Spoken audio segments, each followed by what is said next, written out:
The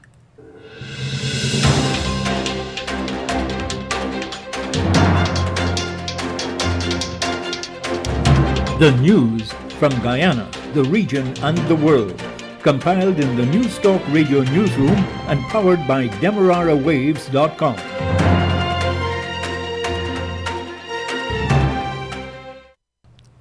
The news comes to you with the compliments of Eureka Medical Laboratories. With the news at this time, I am Tiana Jordan. A very good morning to you. First, the lead stories. The Federation of Independent Trade Unions in Guyana is calling on the private sector to increase wages and salaries for private sector workers and calls on the government to raise the national minimum wage. Guyanese law student Roletta Barrow is the 2022 Commonwealth Caribbean Rhodes Scholar.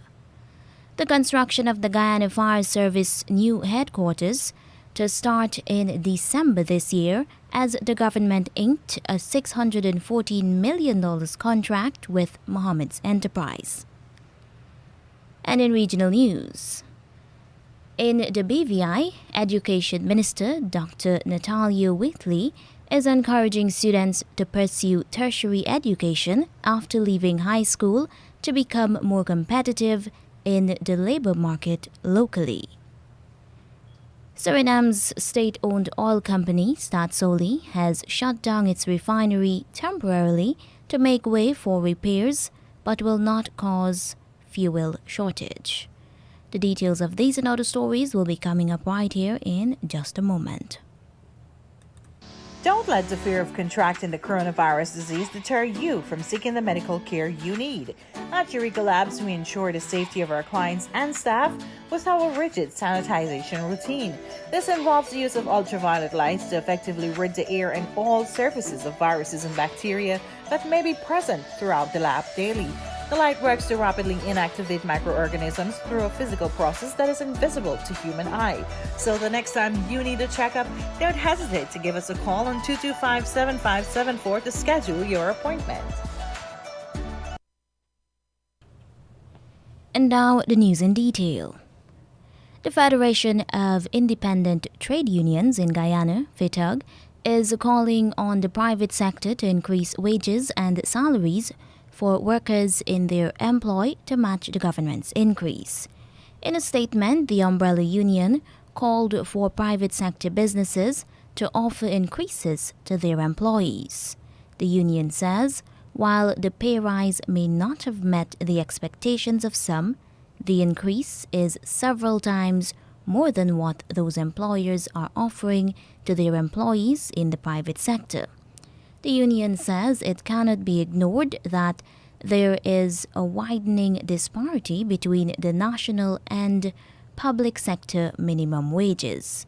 FITUG says the recent announced increase by the government has widened the salary gap between the public and private sectors to a $30,700 per month difference.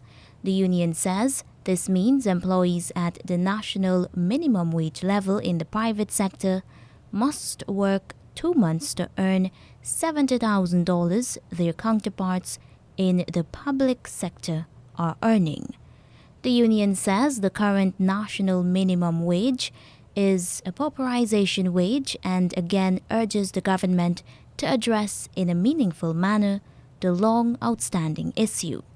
FITUG says the need to raise the national minimum wage has become an urgent need for an adjustment. Guyanese law student Roletta Barrow is the 2022 Commonwealth Caribbean Rhodes Scholar. This announcement was made Wednesday by the Governor-General, Dame Sandra Mason, at Government House following a full day of interviews. According to the Nation News report, Roletta Barrow was chosen from among 12 candidates who were interviewed virtually by the selection committee. The other interviewees vying for the prestigious scholarship came from Barbados, the Bahamas, Trinidad and Tobago, Grenada, St. Vincent, and St. Kitts. Dame Sandra described the interview process as an exciting but compelling exercise, which showed that the Caribbean is crammed with able, erudite, articulate, engaging, brilliant, and passionate young people who are committed to regional development. Her Excellency added that based on what she has seen in her capacity as chairman of the selection committee for the past 4 years, the region was in good hands, provided that the region seeks to maintain and retain its brain power and capabilities of the youth. Roletta Barrow is currently enrolled in the Bachelor of Laws program at the University of the West Indies Cave Hill campus. Next October, Ms. Barrow will be heading to the University of Oxford to pursue the Bachelor in Civil Law. The construction of the Guyana Fire Service new headquarters to start in December this year as the government inked a $614 million contract with Mohammed's Enterprise. The government's Department of Public Information says the Ministry of Home Affairs awarded the contract to Mohammed's Enterprise on Wednesday. The contract was signed between the ministry's Permanent Secretary, May Thomas, and Nazir Mohammed of Mohammed's Enterprise. The new headquarters is to be located on a site already identified on Homestretch Avenue, Georgetown. Construction will commence no later than December 1st, 2021, and is expected to last for some 14 months. Minister of Home Affairs Honorable Robson Ben, who witnessed the signing ceremony, says the relocation of the Guyana Fire and Ambulance Service will help increase the emergency response time, as it will be away from heavily congested Stabroek Market area. The Home Affairs Minister says the fire service will have adequate space for training sessions with the new modern facilities that will be constructed.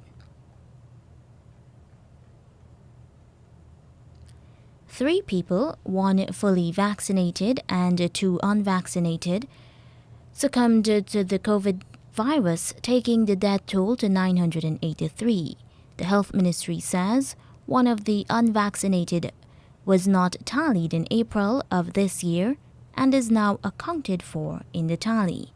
The ministry's data show a minimal increase overall in serious and positive cases, with 89 new infections recorded and 14 persons seriously sick in the COVID intensive care unit.